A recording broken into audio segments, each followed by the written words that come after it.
Everyone, welcome back to the Fitness Devil podcast. Today we've got the third in a series of featured precision nutrition professionals that we brought onto the podcast. We've got Craig Weller.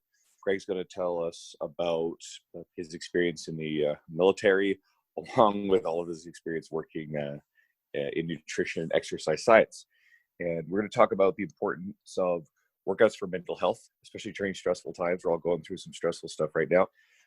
Managing your physical stress during heightened mental stress, and some strategies to maintain fitness when you're presented with limited options. Stay tuned. Shut up and sit down.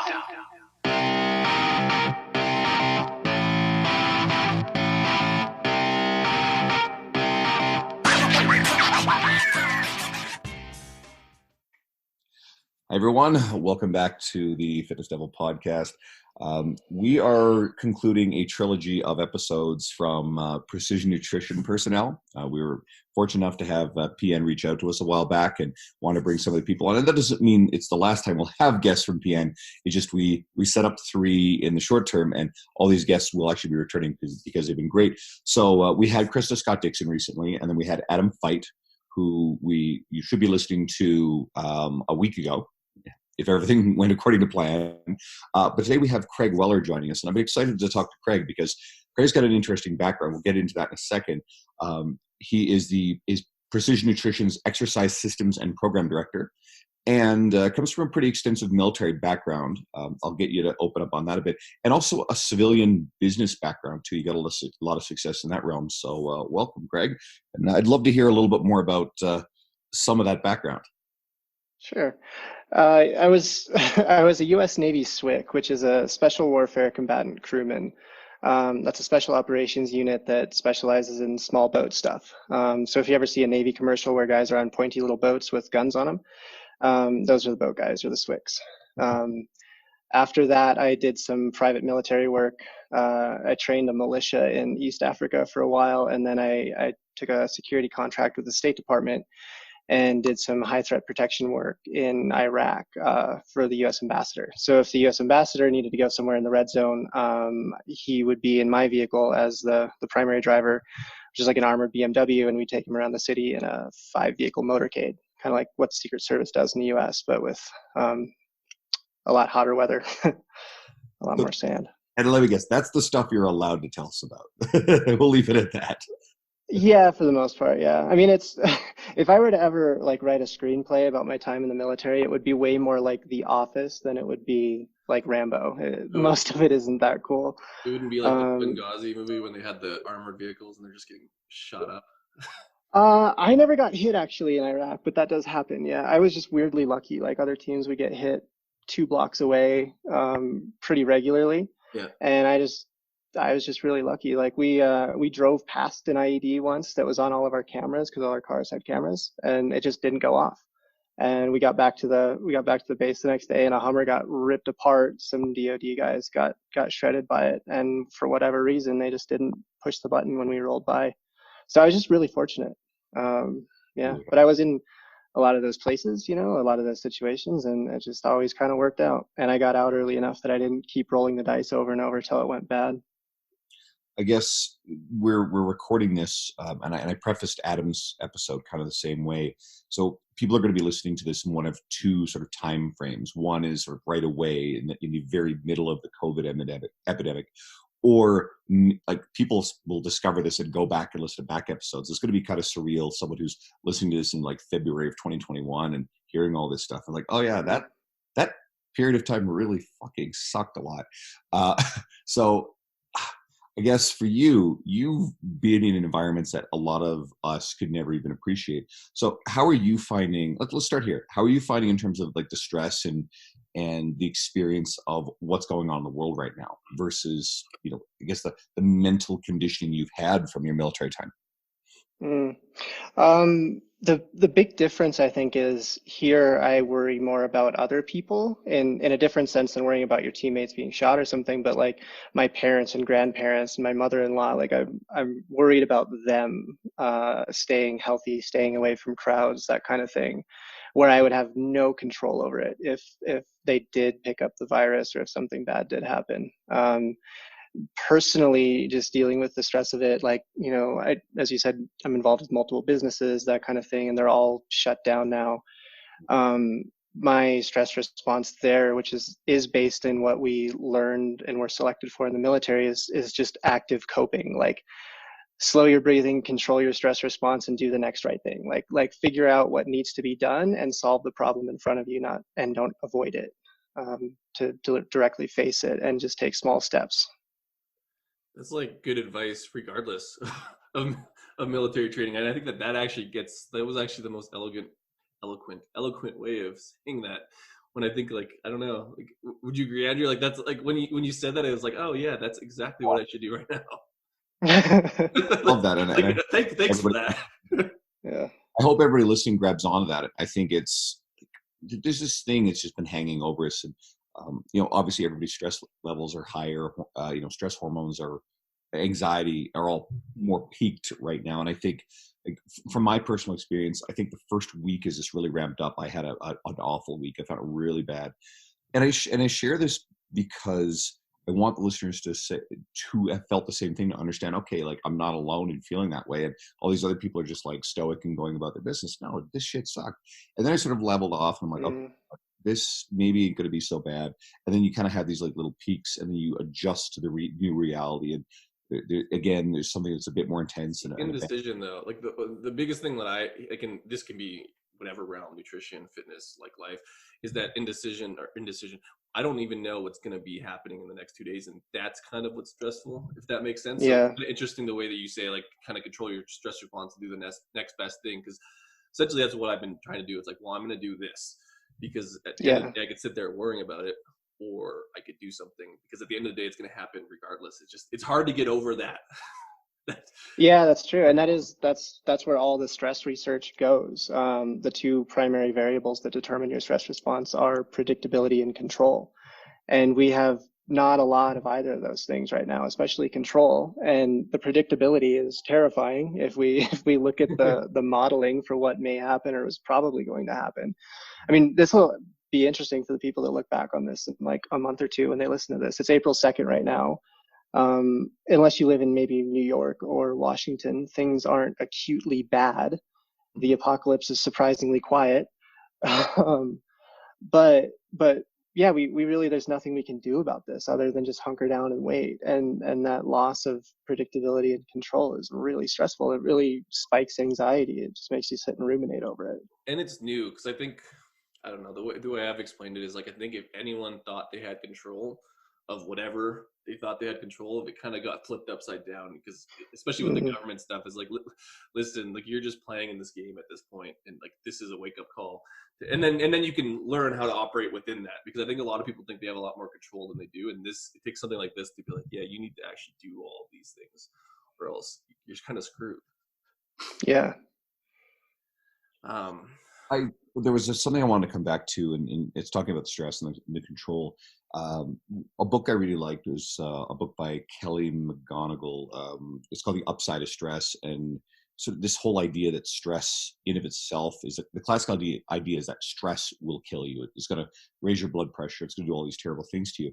But the book explores how it really is that sense of control over the stressors in your life. If you have a high sense of control, you have a fairly stressful job or thing that you're doing, it's still quite fulfilling, and there's not a strong relationship between that and all these adverse health outcomes. But I think what we need to be aware of as a society, I mean, we have this acute worry right now, but and I want to be very careful how I say this, because I'm seeing in our industry people arguing, and I don't think this is very productive. And I saw a meme, somebody shared a meme, and it was Jesus over a dying person and saying, hey, the Dow Jones improved by 3% today. Take the guy dying's like, glad I could help. And I see that, I actually get angry, because I think that's such bullshit straw man garbage. Because anyone who is making the argument that, about the economy, they're not talking about the Dow Jones. They're worried about their jobs. They're worried about their ability to provide for their family. And anyone who thinks this is and can only be about the immediate effects and the death rate of this virus is not taking into account all this stress. We're going to see a lot of adverse health outcomes over the course of the next few years. People often cite the mental health cost. I think the mental health cost is going to be staggering. Now, none of these things are an argument to just say, okay, let's just open everything up and let this run its course and accept the death toll. But it's not nearly that simple. And I think for starters, for people in our industry, you have a lot more time on your hands and you're stressed out. First of all, I'd stay out of these arguments, and two, I've said this on social media, and I think this is really important. I would say stop following these people, the people who are engaging in this garbage, and honestly, the worst of the doomsayers and the fear mongers, even if they're people who are sort of acting in the interest of trying to help people. I think a lot of people already understand the gravity. We know that there are these kids out still on beaches and shit. Those people exist. It's just the reaction to stress, though. Like people and the people in our social media circle, I really do think they're probably already hunkered down. They're already being responsible, and just drowning in this stuff, I don't think is going to help you. So I think you follow the information as it comes out. I mean, I'm always a little skeptical of, just drowning in news media too. I don't think you should spend hours in front of the news media cycle, but try to gather the facts from what's going on and understand the gravity. But beyond that, maybe turn off the talking heads, especially in the ones in our industry. And I think right now you're going to learn a lot about the people in the industry who are, trying to do positive things, and the people who are just playing Chicken Little. And there are some people I've liked and respect who are playing Chicken Little, and I'm kind of done with their bullshit right now. And it's making me rethink some of these things. I don't know what you guys think about that. Craig doesn't know you that well yet, and I was like, what did Craig say to get you on one of your rants? They're like, what? Our viewers will think funny because every once in a while he'll be like, listen, I need to say something. But yeah, what are your thoughts on all that stuff? I think background on this stuff. I jotted down some notes while you were talking because there's so many ways to approach that, or so many things that branches off into. Like as you're saying, just living in the 24-hour news cycle and skimming through Twitter or Facebook or whatever is just a way to torture yourself. And the more you concentrate the time that you spend doing that, or the more you distribute it over a day, the less valuable it becomes. Like if you check the news every hour for an entire day, the value of the information you get from that at any given time averaged out is going to be very low. But if you check it once a day, it's a little better because you're going to concentrate the stuff that matters. If you only check it once a week, once a month, it becomes more and more useful and a better use of your time. And when you're in that constant anxious, low grade grazing state of just skimming through people recycling the same concepts or the same content, it's a unproductive and harmful use of your time. In back to the military stuff in the special operations community, when they do selection in some of these units, say Development Group or SEAL Team 6 or the Army's Asymmetric Warfare Group, some of the secret squirrely ones, one of the psychological profiles they look for and select out that they don't want in is people who are ruminators.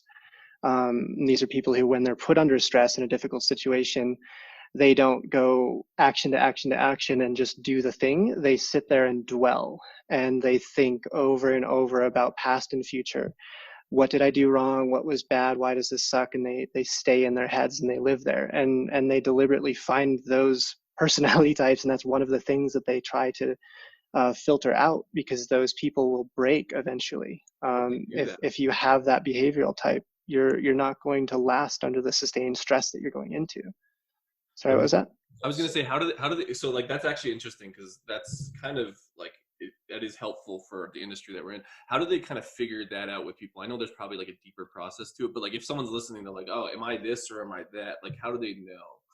So they have dedicated psychs who are watching them during the selection process, and they'll interview them, and you could kind of think of it as a reality show or something. There are people doing a thing actively in real time, and then there are people observing them and kind of taking apart their behavior. And they just look for one of the signals is sort of when people look like they're performing for a camera, when they're like self-conscious of being observed, and they're doing things not because they need to be done, but because they think that's what someone else wants to see.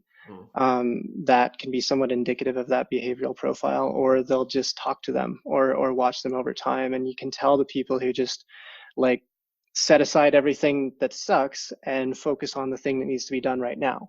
And you see that in behavior, just Yeah. as much as you would if they wrote down what they were thinking. Well, it's interesting because I do nutrition coaching, like through Strong You, anyways. And we're all kind of coaches and something. Like Andrew does fitness, I was a trainer, but like generally, we're trying to get people to be out of that system. Like you say, the profile that they're looking for, we're almost trying to like impart some of those skills on a lot of the people we're dealing with, because like that tends to, I guess, be the consistent thing that shows the work. And the military is all about winning.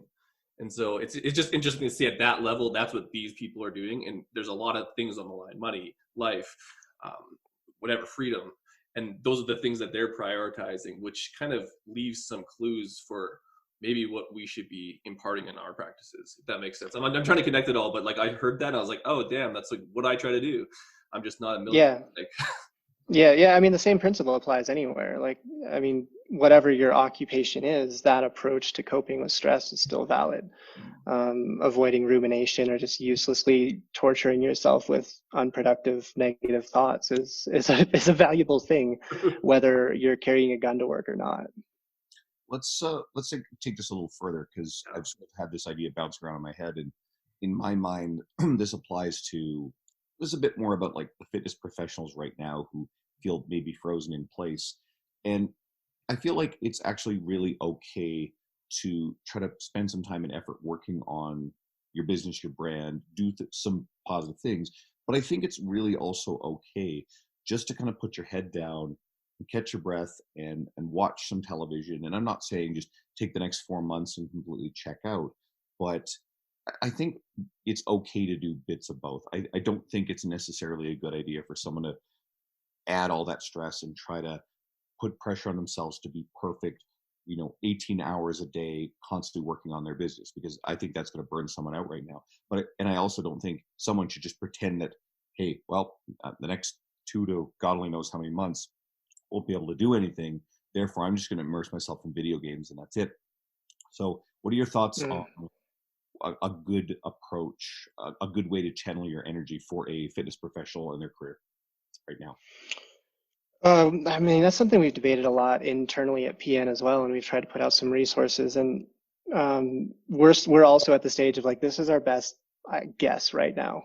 We don't have a solid answer, but I've been coming back a lot to this concept of a triune brain, or like a 3-part brain, where you have physical, mental, and emotional sides to your brain or your mind, and you want to spend roughly equal amounts of time or engaged, focused time in each of those areas.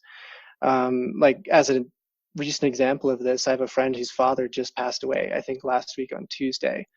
And his dad lives in New York, he lives in California. And like, given our current context, he didn't die of COVID, but like a lot of that is influential just the same. He couldn't have a funeral. And the guy was back at work. I was talking to him yesterday and he was just buried in work. And I was like, man, you've got to give yourself permission to feel what you need to feel and grieve and go through this. And he did, and he does, but at the same time, he occasionally needs to step away from that emotional weight and distract himself with something that's either mentally or physically demanding. So he's taken up long runs, because you can go running by yourself outside still. So he just takes off running and just kind of loses himself in an immediate physical task. And then he goes back to work, and he has times where he's just focused on something that's cognitively demanding and isn't carrying an emotional burden for him.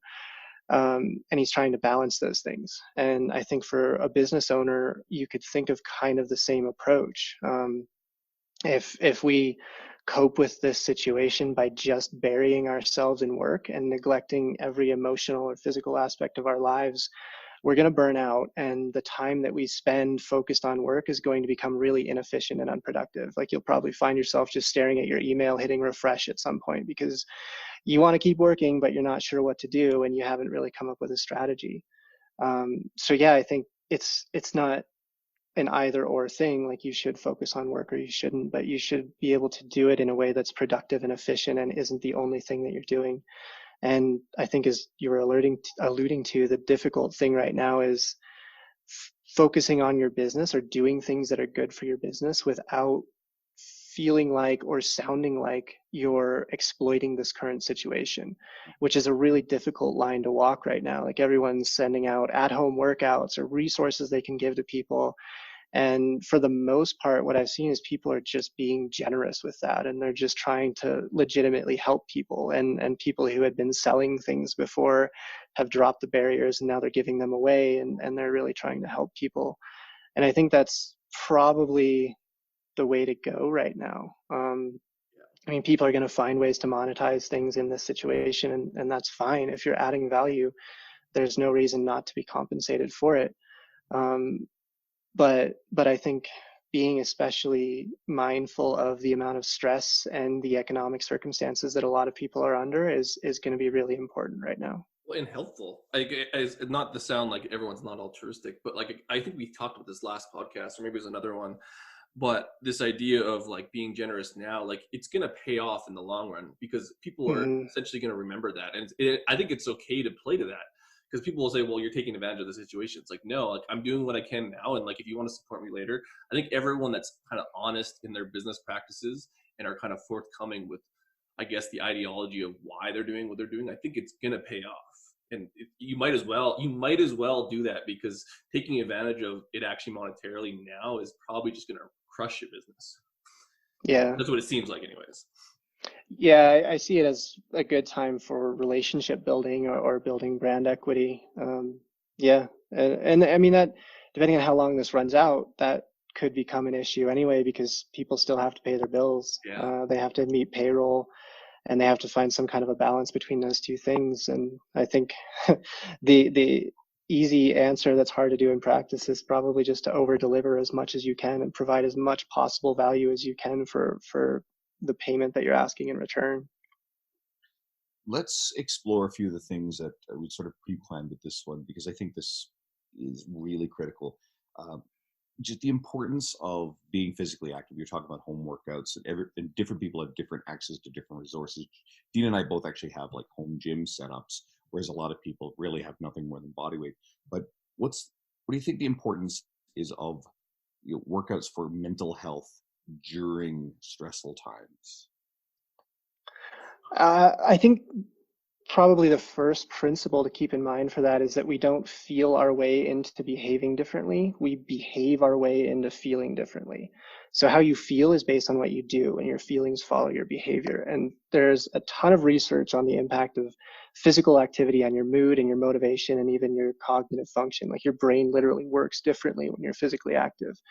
And when you're in this, especially now when people are really in a disrupted state and they're trapped at home, and they don't have workout stuff, there's still a lot you can do physically, and it's going to be really important to get past that initial gravity, that initial weight that makes it tough to break free from your chair and to go out and physically move when you're going to be really tempted to be stuck in like this anxiety loop of just watching the news or finding things to do with work, or passively coping by avoiding thinking about those things and just emptying an entire shelf of ice cream somewhere and watching Netflix.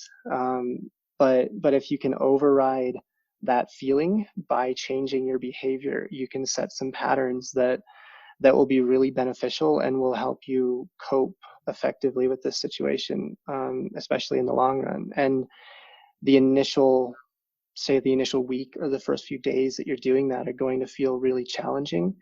But habit acquisition will start to set in, and a concept called self-herding becomes a thing. And eventually, what requires a lot of conscious override to do, like say you get up from your desk every hour or so and get some movement in of some sort, or you go for a long walk twice a day or whatever, that's probably going to feel really foreign and annoying when you first start doing it. But over time, your subconscious mind will start referring to your past behavior in a similar context for the example of what you should do today or what you should do now. And so what was initially difficult to do will eventually become your new habit or your new reflex. And where everyone is now is in the first stage of that, deciding what habits and what reflexes they're going to have. And the only way they're going to establish those in a direction that they want, that is associated with their long-term goals and their health and their happiness, is by consciously overriding probably their impulses to stay on the couch and sort of forcing themselves to do the behavior that they don't feel like doing. I think that's going to sound familiar to anyone who is active now, but came from a place of a different kind of lifestyle or habit base, or especially for trainers, something they deal with a lot of their clients. I mean, the difficulty of getting off the couch. This is not a foreign concept. This is actually what I think most of our society deals with on a daily basis anyway. And I think a lot of us are being pushed into this regressed state. We're also being thrown completely out of our routine. My routine is completely screwed up compared to what life is normally like. And I think that's important to recognize is this is what a lot of people actually experience anyway. So I think the same principles apply. There's a lot more stress and maybe a bit more of a barrier, but there's a huge barrier to anyone who wants to lose weight but is struggling to get started. So it's really at its heart the same thing that the population often are dealing with. The cognitive oversight stuff is kind of cool too, because we see it in like with step counting, for example, because like that's something that will drop off if you're eating less in the diet world, and you can kind of add that in and you can manage it because you can track it. And I hate to say that everyone needs to track stuff, but when environments have switched essentially from the outside world to being at home, some of those I guess conscious things that you can track might be helpful to kind of, I guess, breed those new habits in the new environment, because you still have to figure out a way to do those things, because you can't have 10,000 steps a day and drop it to 2 and expect to, like, I guess, stay within your fitness goals. Like, it's going to be just harder. Yeah. Anything that allows you to automate a behavior or somehow that environmentally biases you into doing that behavior is going to be really beneficial. And yeah, I think it's important to point out that like the gravity that people are feeling right now, or the stress and the weight that they're feeling, or the difficulty that they're having in reestablishing a new routine when they're suddenly taken away from the environment that they're used to, and they have to be entirely internally regulated, is a real stress, a real challenge. And there is a lot of research on cognitive function that shows that right now is going to be an especially difficult time for people to establish new behaviors or to act in a way that is in the interest of their long-term goals and not in just short-term moment-to-moment problem solving. Chronic stress alters cognitive function in a way that you lose access to some of your executive function stuff. Your frontal cortex doesn't have as loud of a voice in your behavior. You become more driven by your limbic system. So literally the way your brain works under chronic stress and chronic anxiety is different. And it makes it really hard to do stuff that is long-term planning, delayed gratification kind of behavior. So it's when people are struggling right now to do stuff that especially the fitness industry is going to be yelling about, it's not just because they're lazy or something. It's not because it's their fault or there's some flaw with them. It's that what they're feeling and what they're doing and the behavior that they're feeling drawn toward is exactly what brains do in this condition. Well, it's funny you say that, like, because even personally, I can have an example. I just got back from Costa Rica. Anyways, long story short is I'm in the middle of a pandemic, and my life is kind of set up for this because I do online coaching and like nothing really changes, but the whole stress of everything, like I couldn't sit down. I had to write this piece for High Energy Flux for Rebel Performance, and it was like pulling teeth to get me to do it. And I have nothing but time at this point because things have dropped down. I find myself like playing stupid cell phone games. Like my limbic system was just like, you know what? I'm just going to do this instead of doing that. And I'm like literally playing this game in front of my computer instead of writing this thing. But it's like I had I didn't have any control of it. But now when you say that out loud, I'm going to be like, I'm going to catch that. I'm going to be like, listen. Yeah.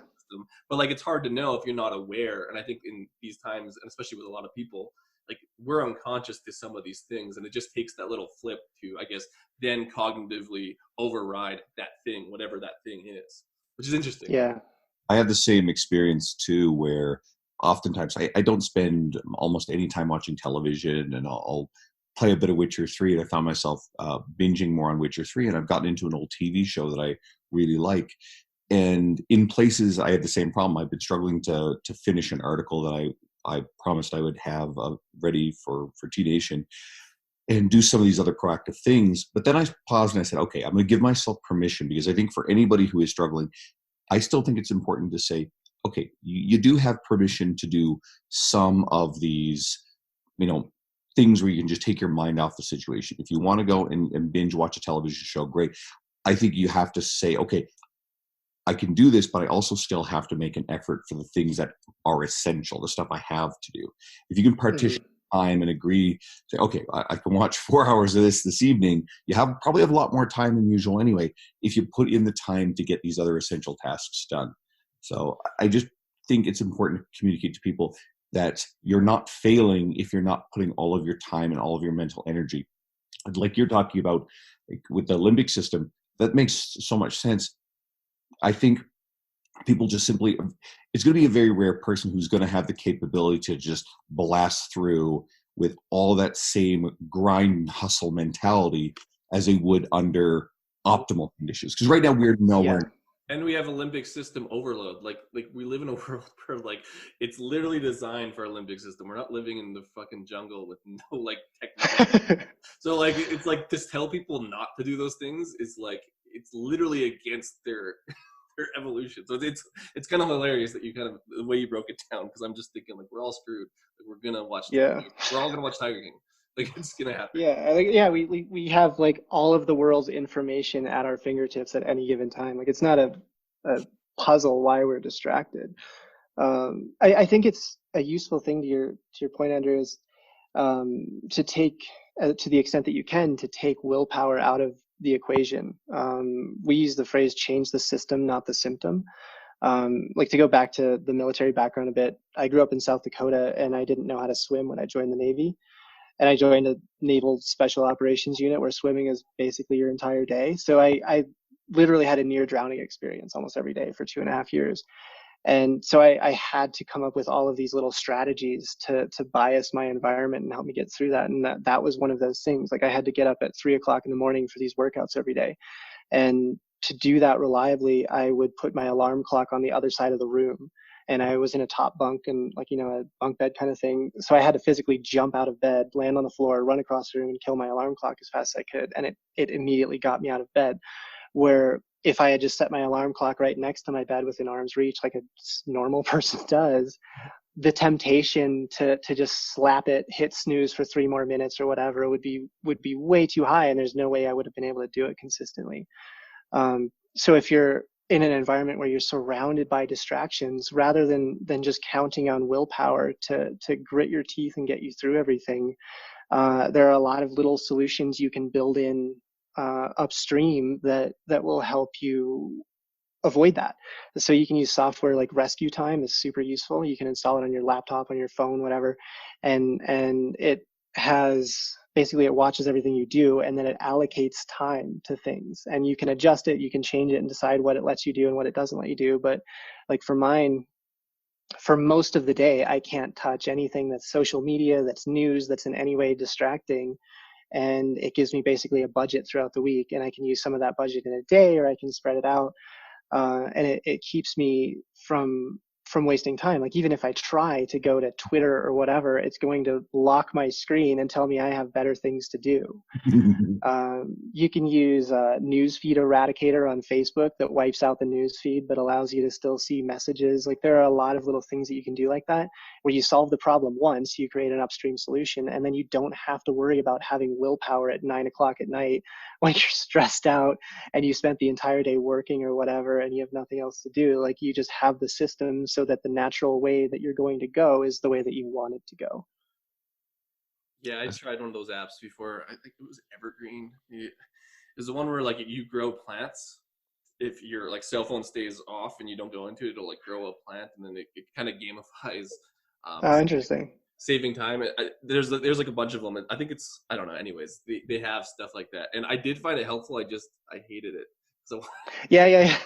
You'll run into it so many times during the day. You realize how often you just reflexively open the news or Facebook or whatever. Yeah. Let's tackle a couple more of the points that are really related to this conversation, but I think are super important. I wanted to ask about your thoughts on managing physical stress during heightened times of mental stress, thinking that, well, all the stress that we experience, mental, physiological, really draw from our same pool that we can recover from and manage. Yeah, I actually jotted a note on that when you brought up Kelly McGonigal, and um, there's a really common perception that all stress is identical. I think Robert Sapolsky's book propagated that to some extent using the zebras analogy. But that's not entirely accurate. Not all stress is identical. First, fear and anxiety are very different things. Anxiety is what we all feel right now with COVID, and it's basically the anticipation of a potential threat. If you're a mouse, it's going into a room to get food and the room smells like cats. You don't see a cat, you're not being chased, but you're pretty sure one is around and it's going to happen. And that's the state where we spend most of our time when we're stressed. And fear is active threat. Fear means that you're the mouse and the cat has just popped out of the corner and is chasing you and trying to kill you. And the physiological response to that is very different. Fear is primarily stillness, it's behavioral inhibition and vigilance, where fear is activation of motor units. It's like lab animals will run through barriers rather than over or around. They'll just bash through things if they're scared enough. People will do the same thing. And fear is very adrenaline based. Cortisol follows after, but fear is adrenaline for the most part, and anxiety is very cortisol driven. And they all mix to some extent. And then from there, you have a difference in, I think this is where I can't remember all of McGonigal's work, but I think this is some of what she got into, was that there are different ways of perceiving stress, and the physiological response is again different. So you can think of stress as being either challenging or threatening. And if we go back to the stuff on predictability and control, a threatening stress state or a threatening stress response is based on a loss of predictability and control. You can also call that response distress, where your brain is reading this as a threat to your well-being, your safety, your health, your life, and it's going to dump adrenaline and stress hormones to probably a greater extent than you need, because it's kind of a better safe than sorry kind of situation. Like, you want to overactivate much more preferentially than underactivate. Because you don't know exactly what's going to happen, so you just want to make sure you survive it. And when those kind of responses go on, especially chronically, you see a shift away from like long-term productivity kind of stuff. Things like sex hormones or reproductive hormones drop away because reproduction isn't really a priority when you're trying to survive. So you have decreases in testosterone, decreases in growth hormone production, that kind of stuff. And when you're on the other side of that, if you're in a challenge-based stress response, you have high predictability and control, and your stress response is going to be shifted more primarily towards norepinephrine or noradrenaline than it is adrenaline and cortisol. And the response, the magnitude of their response, is going to match the mere physiological demand, as the researchers put it. It's going to be just commensurate to what you physically need to do and no more. So if you think of, like, if you've never known how to swim and you jump in the middle of a pool, the stress response that you feel is going to be way in excess of what a good swimmer would need to just take a couple of strokes and get to the side of the pool. You're going to completely freak out and dump adrenaline, and your cortisol is going to shoot up. And even after you're sitting on the side of the pool, an hour later, you're probably still going to have an elevated heart rate and elevated cortisol and all of that. So when we get to the difference, or when we get to managing physical stress during times of mental stress, it's useful to kind of understand or get into those nuances of the differences in those stress responses.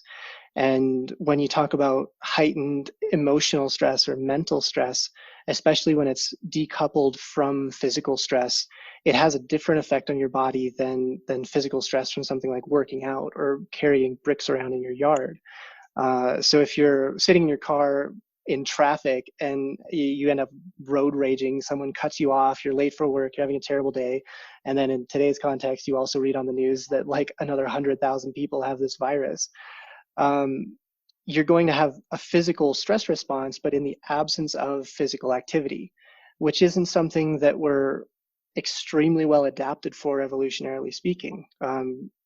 Like back to Sapolsky's stuff, most animals, when they have a stress response, are in a state of actual threat where there's a physical component to that stress response. Like, we're not used to sitting in front of our phone and being physically stressed.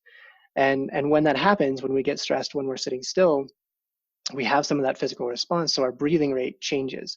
We start breathing more deeply, and we exhale faster, and we start taking bigger breaths to prep us for physical activity. And what that does is start to strip CO2 out of our bloodstream, because that's what exhaling does. Basically, it clears CO2.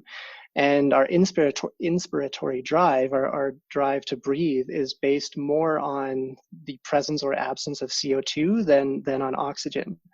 So in the pool, like in the military, again, like we'd see people shallow water blackout all the time because they would ignore these signals, or they would deliberately hyperventilate before doing some kind of underwater work.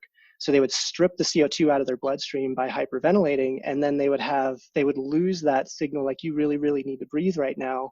And they'd be okay with an absence of oxygen, and they'd be fluttering around right on the surface of the water, and they'd black out because they did something to their body that allowed them to ignore that they were hypoxic. And when you do this, when you're having a stress-based respiratory response and you're sitting still and you strip the CO2 from your bloodstream, that kicks in another feedback loop called a Bohr effect, where your oxyhemoglobin offloading at muscle cells is decreased because your brain is reading that you have very little CO2, therefore you don't need oxygen, therefore it's not going to offload oxygen into your muscle cells as effectively. That changes energy production locally because now your muscle cells have reduced O2 availability.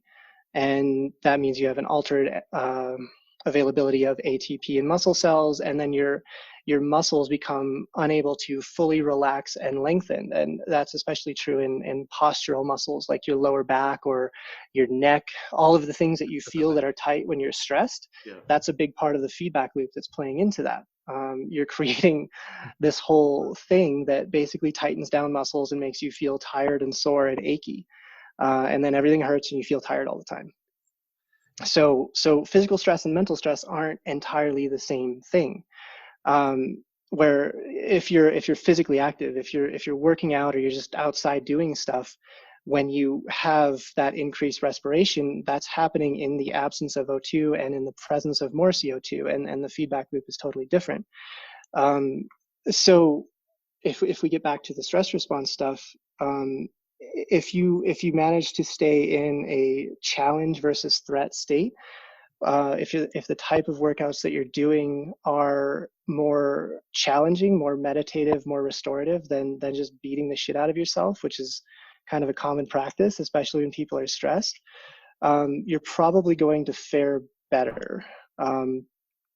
Because even though there's all that different stuff in the physiology, being chronically stressed does carry a weight. It does present a burden. It takes a toll on the body's resources, and it depletes your recovery capacity. So for most people, now is a good time to do that sort of restorative submax work rather than exercise racing and beating the shit out of yourself. The one caveat there is some people do find an emotional release in that kind of thing, like doing a 15-minute beat down kind of sprint workout. If that's just your happy place, if that's your go-to way of coping with emotional stress, then factor that in and do some of that work. But for the most part, given that physical activity is extremely necessary, it's really helpful for us to cope with chronic stress. And it's a way of kind of balancing out that whole feedback loop between emotional stress and physical stress. The useful thing is probably to distribute movement more evenly through your day, rather than sitting still for 8 or 10 hours and then doing a 30-minute or 60-minute workout, and to make those workouts more mindful, like in a way that puts you into your body rather than dissociating from pain, and is not putting you into that distress-based threat response or stress response. That was a lot of gibberish. No, I hope that made sense. Like, yeah, but it seems like I don't know. The biggest part about that to me is like, are people aware that they have this chronic stress? Because then they have no output in terms of something restorative, and that's where it's kind of like, if I look at PN and like what they do, it's like those small little steps, but it's like drink your water, eat your food, take your steps, do this, do that. A lot of it ends up being restorative, just on the assumption that people are living in a stressful world. Like take COVID out of the thing, like 9 to 5 jobs and kids and traffic and all that stuff is that same stuff, just to a different degree.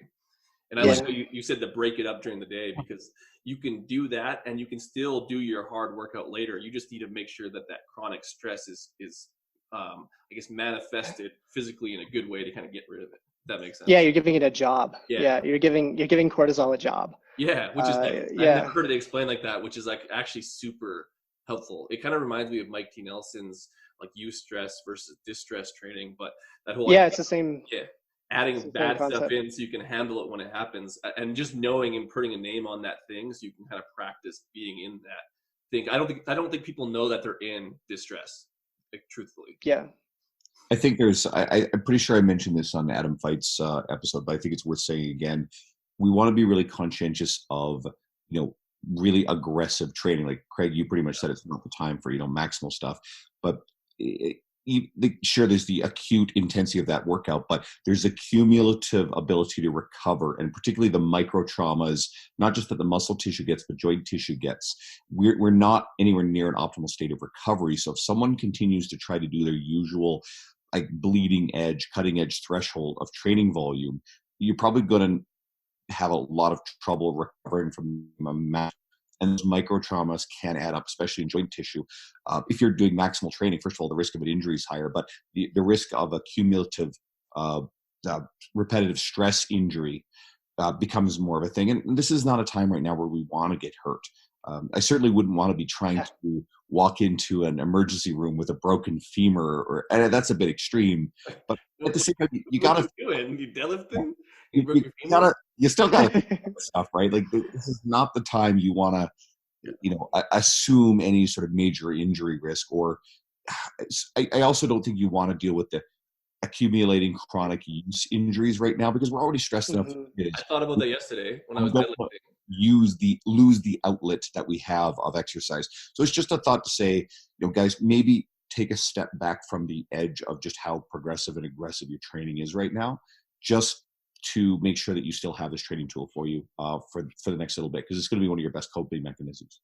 Yeah, that's a really good point. We are in a heightened state of stress, emotional stress. We are at a significantly increased risk for injury, and it's for all of those reasons. So it's not a good time to test those thresholds and play at the edge of injury.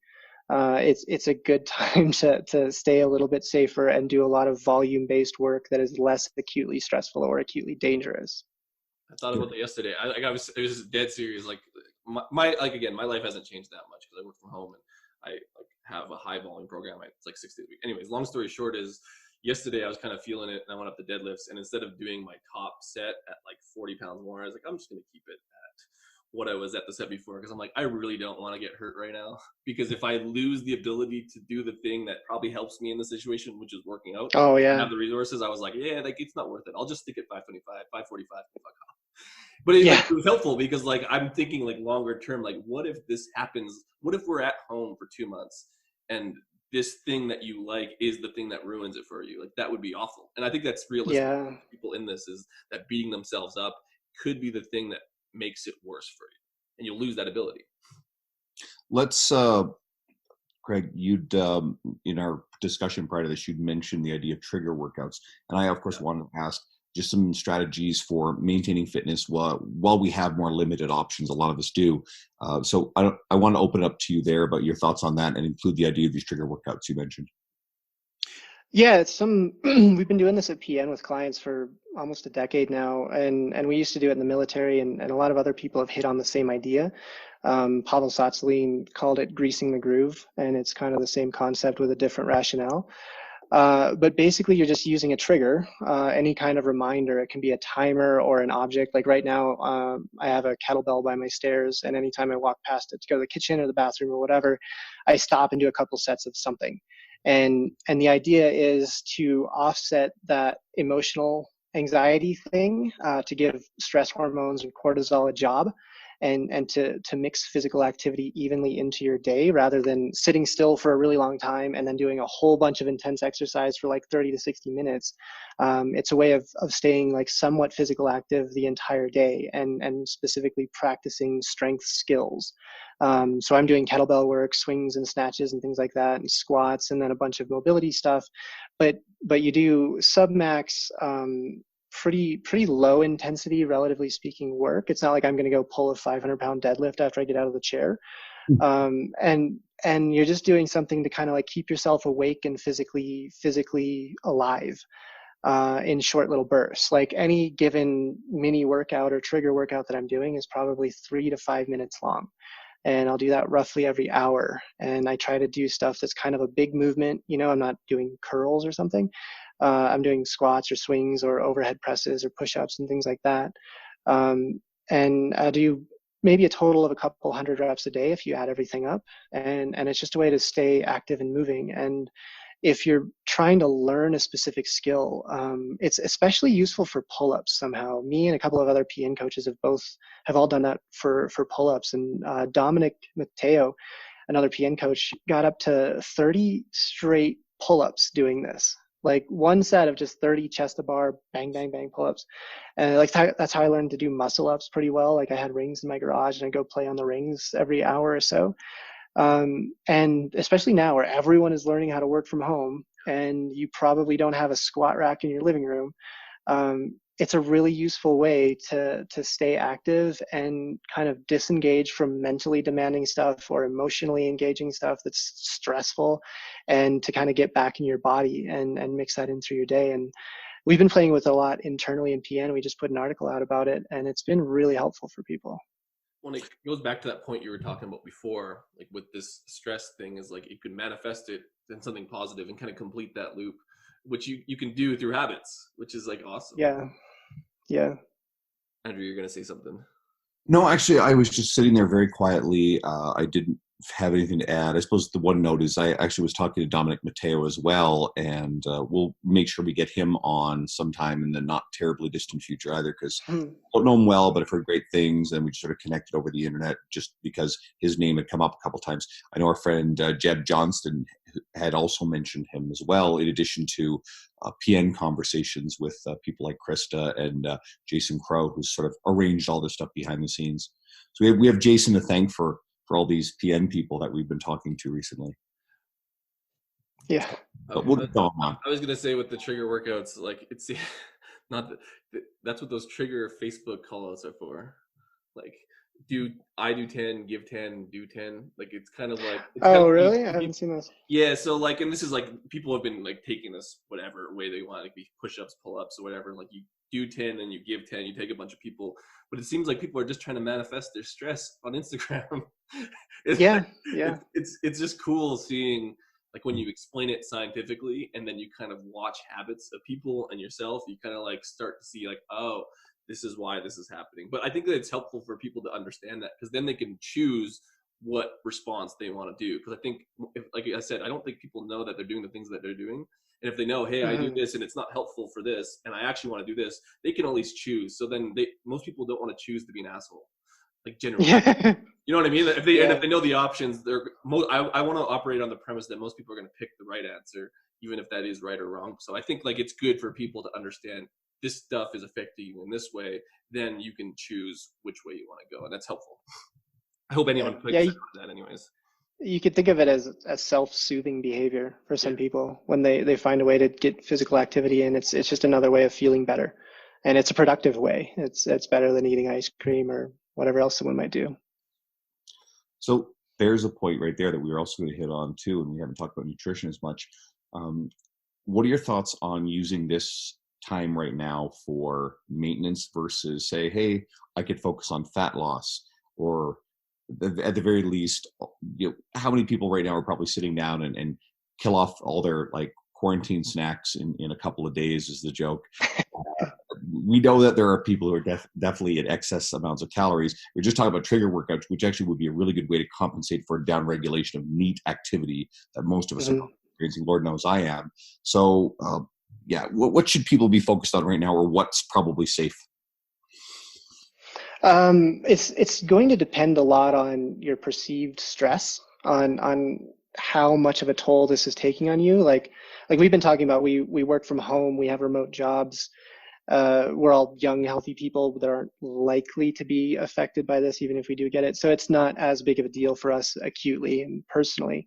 But if you're an older person and you worked at a restaurant and you've just become unemployed and you're sitting at home, like your emotional stress load, your anxiety is going to be so high that you probably don't have the capacity to add in anything that requires a lot of structure and discipline and additional stress on your body.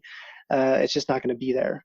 And then it also depends on things like your own cooking skills, because if you're stuck at home, and you're going to do something nutritionally that depends on the quality of the food you eat, and it has to be really stringent, you have to be able to rely on yourself to make and prep that food, unless you are somehow living next door to a restaurant that will deliver 3 times a day or something. So there is the potential for it to be a really effective period of time to focus on a physical goal like fat loss or mobility or whatever. But the application of that, or the feasibility of that, is going to depend a lot on someone's individual circumstances, whether they can support it in terms of their total stress load, and whether they have the requisite skills necessary to do this effectively on their own, living in a box. And I think of it as the same way we coped with deployments, where in a lot of ways it sucks. You're living in a little box somewhere, and if you're not working, you just live your triangle of life. You go from like the gym, hopefully you have a home gym or somewhere to work out, to wherever you eat food, back to your room where you sleep and read and do whatever, and you just walk that triangle all day until you have to go to work. And a lot of guys are known for coming back from deployments being super fit because they had nothing else to do with their time but work out and read. and it can work really well. But that's a different context than what a lot of people are in right now. Like, people are on deployment and unemployed and trying to figure out how they're going to pay their rent. There's this, I think it was Epictetus, the Stoic guy, who said, on the occasion of every accident that befalls you, remember to turn to yourself and inquire what power you have for turning it to use. So in this situation, there is opportunity. There are ways to turn this to your own use. You can use this lack of variability in your daily routine to create a structure that could be really beneficial for some goal. But not everyone is going to be set up to do that. Not everyone has the recovery capacity or the free will when they're under economic or financial stress to do that. I like the Stoic philosophy right now, and I've been struggling even a bit myself to get to the usual behaviors, but I think that's a good place to go. And honestly, if anybody has anything they want to explore right now, I don't think it's a terrible idea to get into that. That's what you just said. Is Ryan Holiday's work, it distills a lot of this stuff into a very modern, accessible form. The obstacle's the way. Like Epictetus's quote there is very much Holiday's "the obstacle is the way." You can find opportunities within this. That you got to be careful how you say it, because I think for some people under extreme levels of like imminent financial concern, that can come off as a bit tone deaf to say, "Hey, there's a great opportunity here for you, and you can make the best of this." I think a lot of people are going to really struggle with that. But at the same time, for a lot of the trainers in our industry, this might not be the worst opportunity to explore where, instead of just drowning in a lack of control, it's about finding a sense of control again. And it goes back to our big conversation about stress, is if you can find a sense of control within a situation that feels very uncontrolled for a lot of us right now, it's going to be one of the ways that you will deal with the anxiety and all the mental fatigue that we're experiencing. So, and I think our industry's been a bit cliche, but I think there's also a lot of value in this about going into the online space. That's a message that's being pushed really hard right now. One of the challenges with that is there are going to be a lot less people out there who are going to have the financial resources to suddenly just hire a trainer and be online. But also another note too is I don't think there's anything wrong right now with trying to take on business. How you do it, I think, is really important. But you're under no obligation to say, well, nobody has any money, it would be unethical to even try to like start an online business. No, like, you've got to survive. You've got to still pay your bills. And if anybody turns around and gives you grief because you're actually trying to be able to like scrape out a little bit of livelihood in this, well, fuck that person, because what they're trying to isn't particularly helpful to you right now, right? Like if someone is shaming you, this is another problem I have with what's going on. Someone is currently shaming you for making an effort to try to be able to pay your bills. I really don't think that's a person that you should have in your ear right now. So I haven't seen that much though. Like I think everyone's in the same boat. All the trainers aren't talking shit because they're all trying to go online right now. Yeah. They're all going to end up fighting each other and having like the one negative to all this is that everyone is going to go online and there's going to be a lot more shit out there because they're going to be like they're going to be like Bambi walking online and just be like the worst at it. So like it's a good time to grow that, but I think in the interim, like 2 to 3 months, there's going to be a lot of like learning or an opportunity for growth in this. And I think that the person who loses out on that is the customer at the end of the day because they have to go through people trying to feel out going online. And it's going to cost a lot of money. there's something else. That's a negative. I'm not saying like that's how everyone's going to be, but like that's how I see a lot of this too. There's something else that's worth mentioning too. Is we don't know when gyms reopen, and I've had a lot of quiet conversations, and there are industries that I think are completely fucked. I think that the cruise ship industry is done, and quite frankly, fuck them, because I hope so. Yeah. We could do without that. nasty here, but the cruise ship industry, to avoid paying taxes in the U.S., all like put their corporate headquarters in place like the Bahamas, and they fuck them. And I'm going to say that comfortably. Fuck that industry because they've been skipping taxes for a really long time. So don't bail them out. Fuck them. Stop supporting that bullshit. And eventually someone's going to come along from all the bankruptcies, acquire the assets, and restart it again. The airlines are going to take a beating. They'll be necessary. They'll get bailed out, whatever. Restaurant industry, God, do I feel bad. Holy shit. And I don't think restaurants are going to come back super quickly because people are still going to be easy about going into places. Theaters and anything where there's like a large public venue show, that stuff's going to be slow going. But gyms, despite the fact that people are in groups in gyms, people will surge back to gyms when they can. For sure. So I think the medium view, the long view, it's a great opportunity to be really great at in-person coaching. I know there's this big surge online, but I think it would be a mistake to say, oh, well, this is our new reality. Life's going to be different for a while, no question. But there's going to be a ton of opportunity. You're going to have people who will wake up from all this and go, I have to start being active. Right? People who are overweight, who are more vulnerable to the worst case scenario when it comes to this virus. And that might be enough to spur some people into the gym. Online is, I got to get healthy. Well, remember what Craig was saying about like setting up stuff to make it so you have to do it, like the alarm clock.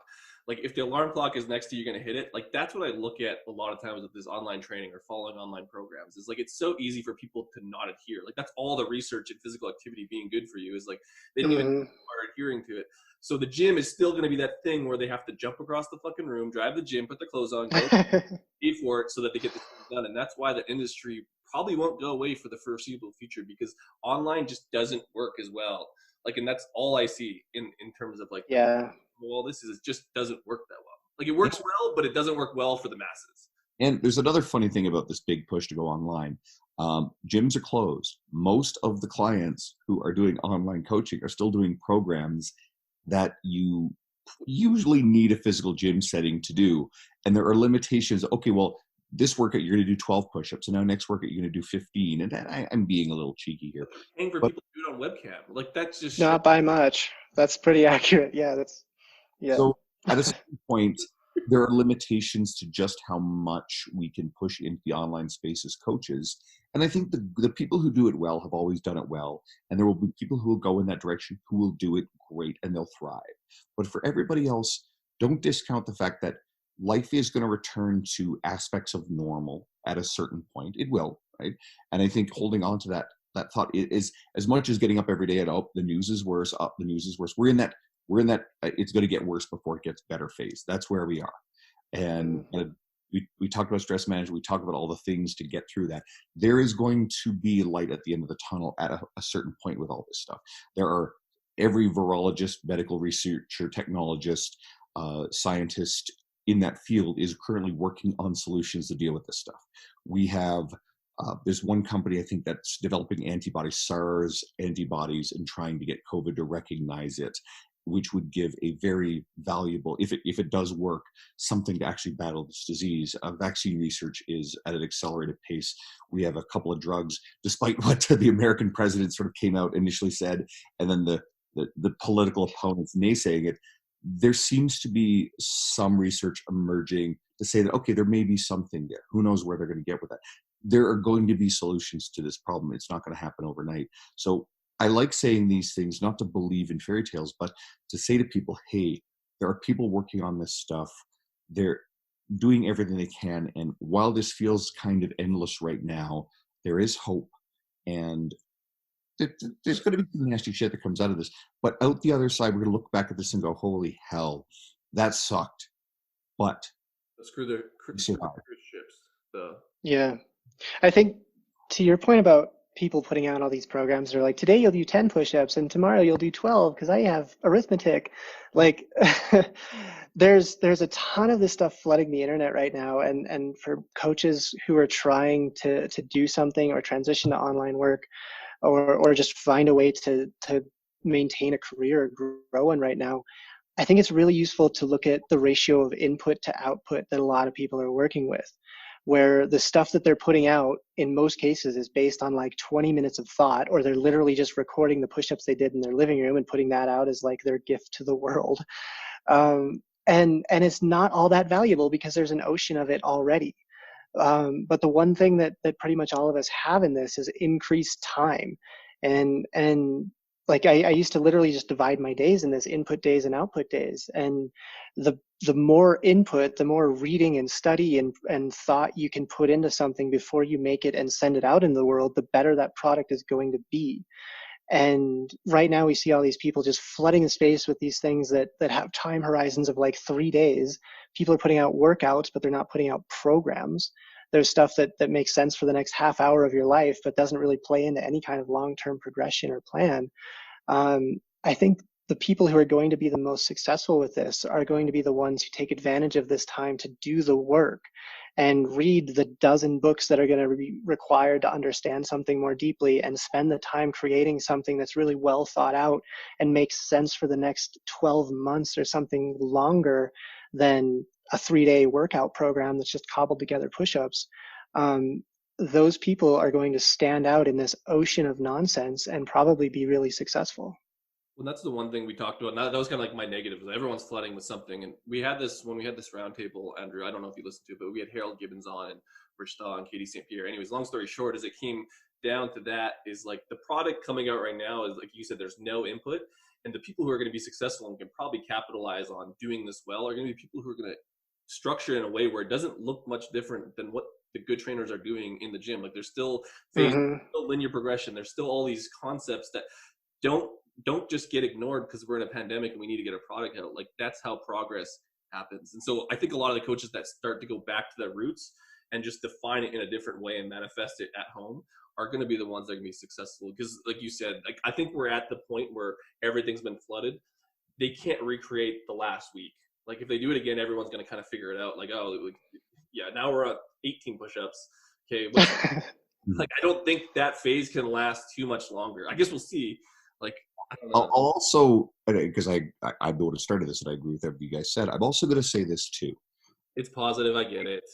Well, yeah, because I think it's still people who are choosing to do something. Yeah.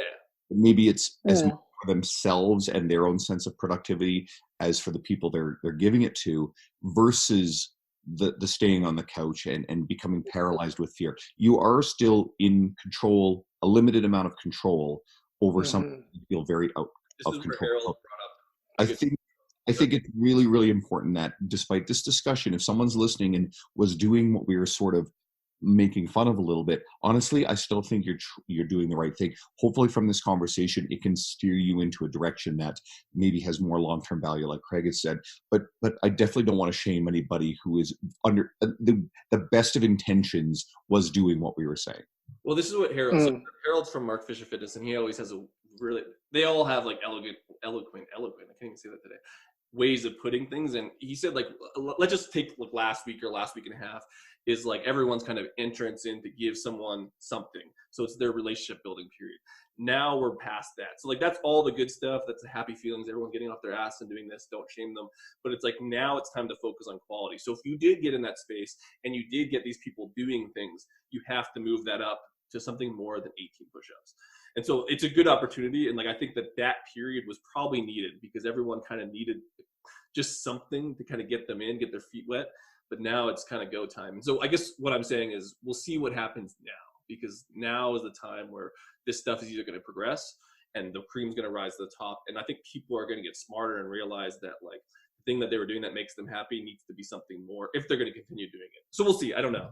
Like that's Yeah, I do agree, Andrew. That is a good point. That this is still, even if they're putting out simple push-up workouts, it's still actively coping and trying to solve a problem and trying to be helpful. And it's definitely going to be a learning process for everyone who's doing that. But the first step in that process is to just do something and figure it out from there. Which is like, yeah, we're totally, we're making fun of the trainer who's not going to give them anything after the 3 days. Like if you can't go better than one more push-up, like even the call out thing with the do 10, give 10 thing is like, that's fading out. Like it's just, that's not sustainable. Like people think it's cool. It's just like Tiger King. Like Tiger King was like, we talk about Tiger King and it's going to be famous for like 2 weeks and then it's going to be done like every other thing. And we still have to come back to the basics of like, what is good? I think what's also happening, and I mentioned this sort of earlier, is we are adjusting to a new reality, a new medium-term reality. And a lot of people are struggling with that. Lord knows I've had a hard time with it. But then you sort of level off a bit.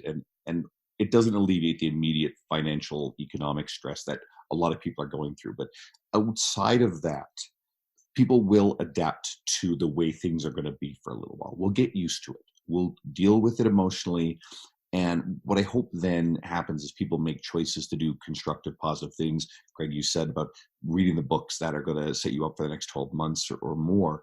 I think that's a good place to put your effort. I think right now it is still really okay to just, we're grieving the loss of our normalcy, right? That's exactly that. And we have to adapt to our new normal for a little while. So I am not particularly judgmental towards anybody who is struggling and who isn't doing as much as they normally would, because Lord knows I'm having trouble with it. So, but I also am confident that I will get back up and running to the usual level or close to productive pursuits that will create ideas. I mean, we've still got the podcast running. That's a basic thing that just is a commitment we do. So that's there. I know I'll write a bit more. I know I will do other constructive things. I've been a little bit quieter on my social media. I know I'll get back to that routine again. And I hope anyone who's listening, A, it's really okay if you've been struggling. B, I hope this episode inspires you a little bit to proactively try to work on a bit more without putting the pressure on yourself to do everything that the productivity gurus are pushing to say, oh, now is the time to do it, all of this stuff. That's a bit ambitious. I don't know if that's realistic. So be fair to yourself. Yeah. If you took a 3-month vacation and you had income streaming in and you could go get whatever food you wanted and everything was easy and low stress, then that would be a great time to be ultra productive and get all this stuff done and even do your 500-pound deadlift workouts and all that stuff. But now is not that time. That's not the context that we're all living in. It has been unbelievable to have you on here. I know that a lot of your stuff is primarily through PN, but we also want to make sure that our audience can find more of your work, the stuff you write, the stuff you're putting out there. If you have any sort of social media place where you spend time, I noticed that I didn't notice as much of you having like a personal brand through social media as some of the other PN people, but anything you want to share with our audience so they can find you? Yeah, that's true. I don't really have much for social media. Like we were talking about the productivity stuff. I've had it locked down for years and don't use it much, but I do write in a bunch of different places. And another PN coach and I, John Pope, are publishing a book probably this month on training special operations guys. And there's a ton of stuff in there on mental skills and stress management.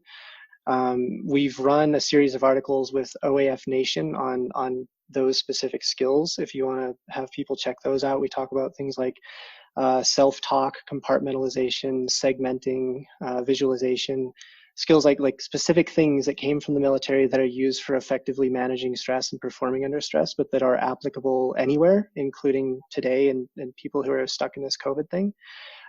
Those would be just useful resources in general. And then the name of that book is Building the Elite, and we have buildingtheelite.com, which we just put together like last month probably.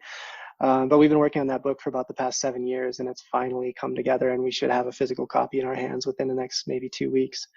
Otherwise, I co-own that gym with John that's in Colorado called Ethos Colorado. We have some articles and content there, and the first gyms that I started were called Barefoot Fitness. We have a website for that too, and a lot more articles on there that you can flip through, and those are categorized by things like special operations or mental skills or whatever. You can find resources there. Yeah, I'm on social media kind of sort of, but I don't really look at it, so I don't think it's worth putting that stuff out. What I've noticed is a lot of the really successful, and oftentimes the bigger brand name individuals in our industry, they may very well have a social media presence and put out good content on it, but they're not people who spend a lot of time talking in discussions on Facebook, and they're engaged. Some of them are very, very engaged with their own posts and their followers. I use Sohee Lee as an example. Jordan Syatt's fantastic at this stuff, but they really don't turn around on other people's threads. They're not engaged in discussions. They're certainly not arguing. And I've always gotten the sense that the successful people, the people who are accomplishing a lot, are not spending a lot of time on social media outside of very specific targeted stuff that they are in control of. Yeah. That's probably true. And I do, like, if someone just emails me or messages me, I do make a point to put time into responding and trying to help everyone who does directly reach out. And my email address is like Craig at 5 other business names, either Precision Nutrition or Building the Elite or Barefoot FDS. And if someone, especially young guys who are trying to go into the special operations community, that's like my main thing where I'll put a lot of time in. Like, when people do reach out on social media and need help with something, I will set time aside to do that. But yeah, I don't like skim a Facebook feed and just find someone to yell at on the internet. That's why I've locked all that stuff down. I found that what it costs me in terms of time and attention isn't compensated for with any kind of return. Like, what I put in isn't going to be worth what I'd get out of doing something like that. So I just locked it away and don't touch it.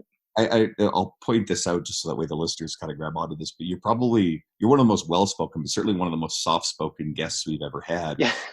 Yet, like, especially in the middle where you're talking about like a lot of the stuff to do with stress hormones and fear and anxiety, like you just lock in and just listen, because that stuff is really profound and interesting. And I'm sort of contrasting this to another one of our guests who has a lot of really great stuff to say, but he's got a very strong persona, really, like, coming through the audio. You can feel him as John Russin. You're probably familiar. And John just throwing himself into everything, and you're kind of the opposite in terms of that presence and personality, but there's a lot of really great stuff here. So I actually really hope that everybody enjoyed this episode and goes and digs in some of the stuff that you're involved in. And we really appreciate you taking the time to come and talk to us. So you're definitely going to be coming back. We'll maybe pull some of the PN people all together later on when we have the opportunity. And I hope, guys, you'll actually keep a lookout for that book. What was the title of the book again? It was Building the Elite. Everyone from PN's awesome at this point. Yeah, you guys should get Dom and John Pope on here too. They'd be great. Dom is definitely going to be in the works, and I'll take a look at that, because right now it's sort of interesting. We reached out, and we're going to record in a couple of hours, and anyone listening, you'll get it in a week. We got Mark Fisher and Chad Landers. I sort of threw a net out to some of the bigger names in our industry who I thought would be really appropriate to this. And Spencer Nadolsky's super busy because he's very involved in the medical side of what's going on right now, and Goodman also said he was really busy. But Mark's like, hey man, email me, right? And Mark's a guy who's a super busy dude, doing presentations, running 2 gyms, and it could go either way. You get guys like Mark and Luca Hocevar, who a lot of the stuff that they're normally immersed in is kind of shut down, so they may have more time, or they might be just diving into things. So luckily we hooked Mark and Chad, and these are 2 really, really great guys. So hopefully anyone listening to this episode will hang on for next week when we drop this really great one on you as well. And I like to point this out too, is anyone who's listening, like, reach out to me and Dean on Instagram. We'd love to hear the feedback. I've been getting some messages about people saying how much they appreciate the fact that we're doing this during this time. It's not like we would shut down. We can keep this going. We have a bit more time on our hands, but we'd love to hear from you, and we'd love to hear what you're going through right now. And I'm not sure how we can help, but even just sometimes just that conversation. So please, like, if you're not following me on Instagram, Andrew Coates Fitness at Instagram, and Guido, it's what, Guido Power 1? No, Guido.power, obviously. Power. Guido.power. Oops. So yeah, Guedo. So it sounds like Guido. We've had that discussion a lot on this podcast. So if you're new, there's a bit of an inside joke and how his name is pronounced. I'm not even going to get into it. I'd rather go Guido. Okay, thanks for coming out, buddy. Yeah. Great. Yeah. Thank you.